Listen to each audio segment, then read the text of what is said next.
Bonjour, je suis Julien Lezès, lecteur d'âme et lecteur akashique, praticien énergéticien depuis 30 ans, fondateur de l'Akasha Academy. Bienvenue sur mes discussions podcast. Profitez de ces connaissances et laissez-moi vos commentaires. Nos ambitions ne sont pas seulement des objectifs à atteindre, mais une manière de mieux comprendre qui nous sommes vraiment. Aujourd'hui, on va voir comment nos aspirations peuvent devenir un miroir de notre identité. C'est une perspective superbe. On pense souvent à l'ambition comme une quête extérieure, mais là tu proposes de commencer par l'intérieur. Comment ça fonctionne exactement ? Eh bien, tout commence par une idée simple mais imposante. Pour savoir où on veut aller, il faut d'abord savoir qui on est. Et ça, c'est un travail d'introspection. Quand tu te connais bien, tu peux aligner tes ambitions avec tes valeurs et tes besoins réels, au lieu de courir après des choses qui ne te correspondent pas. Oui, mais ce n'est pas toujours évident de se connaître soi-même.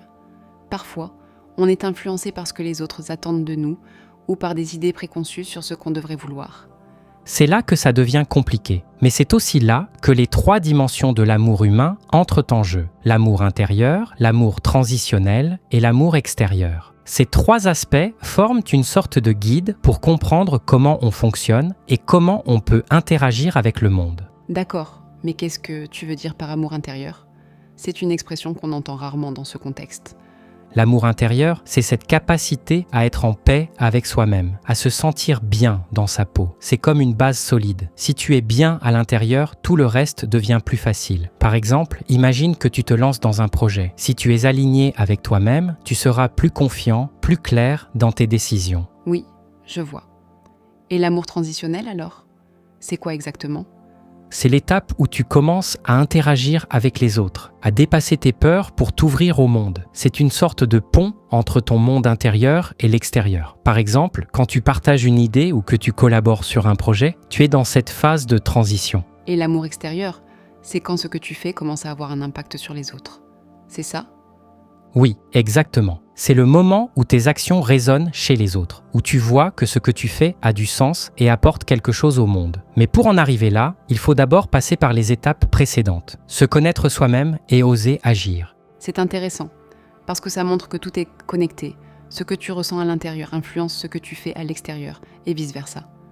Oui, c'est une boucle. Et ce qui est fascinant, c'est que quand tout est aligné, tout semble plus fluide. Tu as déjà remarqué ça ? Quand tu es bien avec toi-même, les choses semblent se mettre en place plus facilement. Ça demande aussi du courage, non ? Parce que se connaître, c'est un travail constant. Et parfois, ce qu'on découvre sur soi-même peut être inconfortable. C'est aussi ce qui permet de grandir. Par exemple, quand tu te lances dans un projet et que tu fais face à des défis, tu apprends des choses sur toi-même. Tes forces, tes faiblesses, ce qui te motive vraiment. Oui, et parfois, c'est en se trompant qu'on apprend le plus. Chaque erreur est une opportunité de mieux comprendre comment on fonctionne. Et c'est là que l'ambition prend tout son sens. Ce n'est pas juste une question d'atteindre des objectifs, mais aussi de grandir, d'évoluer, et pour ça, il faut avoir le courage d'agir, même si on ne sait pas toujours où ça va nous mener. Là, la confiance entre en jeu. Parce que quand tu te connais bien, tu as plus de confiance en toi. Tu oses prendre des risques, essayer de nouvelles choses. Oui, cette confiance, elle rayonne. Quand tu es bien avec toi-même, ça se voit, ça se ressent et ça inspire les autres. Ça montre à quel point tout est connecté. Ce que tu ressens à l'intérieur influence ce que tu fais à l'extérieur et vice-versa. Oui, c'est une boucle. Et ce qui est important, c'est de trouver cet équilibre, cette harmonie. Parce que quand tout est aligné, tout semble plus simple, plus fluide. Ça donne aussi une certaine sérénité. Parce que tu sais que tu es sur le bon chemin, que tu fais ce qui est juste pour toi.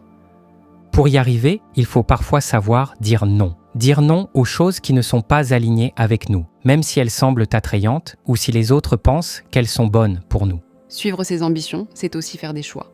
Et ces choix doivent être en accord avec qui on est, avec ce qu'on veut vraiment.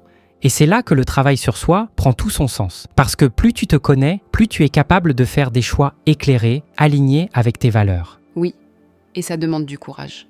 Le courage de se regarder en face, d'accepter ses faiblesses, mais aussi de reconnaître ses forces. Tout à fait. Et ce courage, c'est ce qui te permet d'avancer, de grandir. Parce que quand tu es aligné avec toi-même, tout devient possible. Oui, et c'est ça qui est admirable. Cette idée que l'ambition n'est pas une fin en soi, mais un moyen de devenir la meilleure version de soi-même.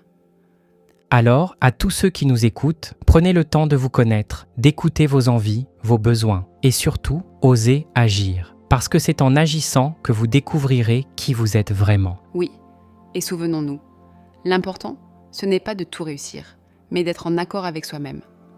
Alors, prenez soin de vous, et à bientôt pour une nouvelle discussion. À bientôt. Si ce genre de sujet vous intéresse, je vous invite à rejoindre ma communauté privée, Le Refuge. Elle est totalement gratuite. Vous avez le lien dans la description.